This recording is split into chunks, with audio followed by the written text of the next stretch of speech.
Hello and welcome to Bangkok. Over the next 2.5 months, I'm going to be traveling throughout Southeast Asia, a full month in Thailand, 2 weeks in the Philippines, and a month in Indonesia. I'm going to be documenting the entire trip, posting it on this vlog, on this channel, giving the best travel advice I can when I come across it, and I'm very excited to start this adventure, and I hope you come along with me. My name is Jamie, and welcome to Nomads.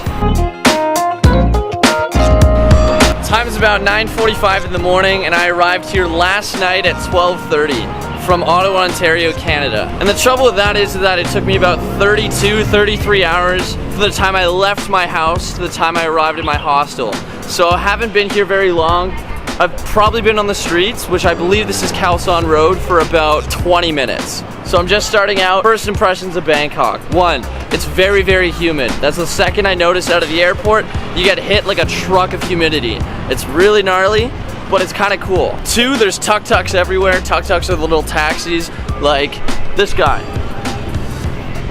That's like a food tuk-tuk. Now I'm really excited to share what I have today, and first mission of the day, go find a cell plant. Don't know where that's gonna be, but I'm gonna try it out. Second first impression of Bangkok. There's street food everywhere. Every single corner I've turned, I've seen fried food, I've seen traditional food. I haven't tried a single taste of it just yet, but I'm really excited to. In fact, what I'll probably end up doing is do an entire video just on street food. Now I will premise this, before I make that video, I'm the pickiest eater of all time.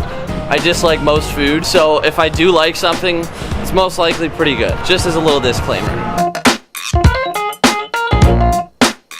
Little update on today's spontaneous adventure. I'm currently getting my SIM card details figured out, hopped in this tuk-tuk, and for about 20 baht I'm gonna travel quite a bit of the city, see a few of the monuments, and I'll take you along because so far this day's been very spontaneous and I haven't had any plan whatsoever, and it's looking like it's gonna turn out really nice.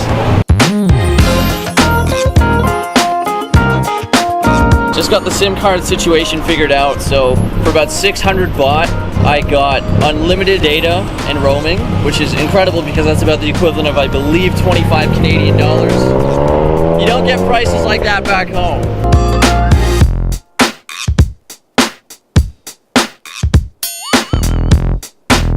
So the first stop of today's tour is at this Buddhist temple right behind me here. I'd be lying if I said that I remember the name of it. I just know it's a beautiful temple.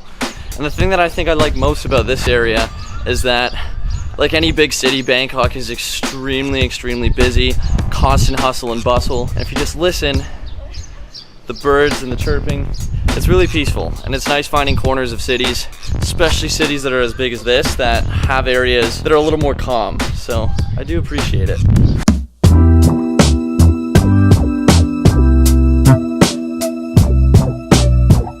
I forgot to mention this earlier, but I will be doing this entire trip by myself, solo traveling 2.5 months through a month in Thailand, 2 weeks Philippines, a month in Indonesia, like I said before. I've never solo traveled in my life. I've done quite a bit of traveling, 3 Europe trips, done the Caribbean, recently did Chile, down in South America in October, which was phenomenal, but this is the first time I've gone for so long by myself, and I have to say I'm very excited for it. It's gonna be a new challenge. Really don't know what's in store. I'm doing it extremely spontaneously as I have absolutely no clue what I'm doing almost every single day. And I only have one thing booked, which is my current hostel I'm staying in, and I'll probably change that by the end of the day.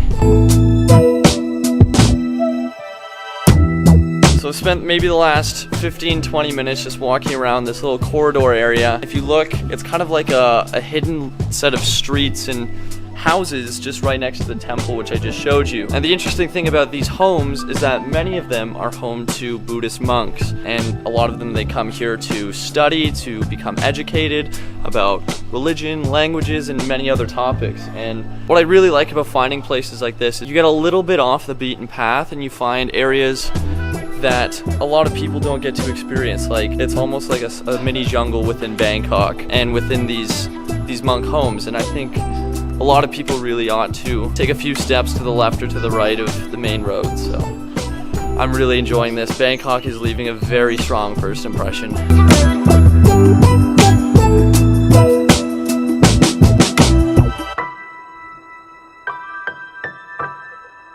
Okay, story time. The tuk-tuk driver that I was with, it's really loud.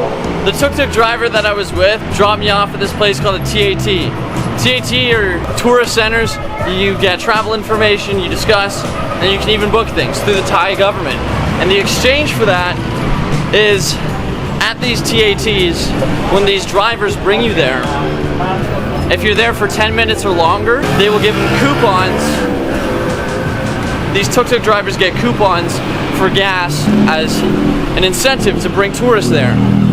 But the problem is that he brought me there and just pieced out and dipped, and now I'm walking to my hostel because my tuk-tuk driver just like left me there. So kind of sketchy, but you know what?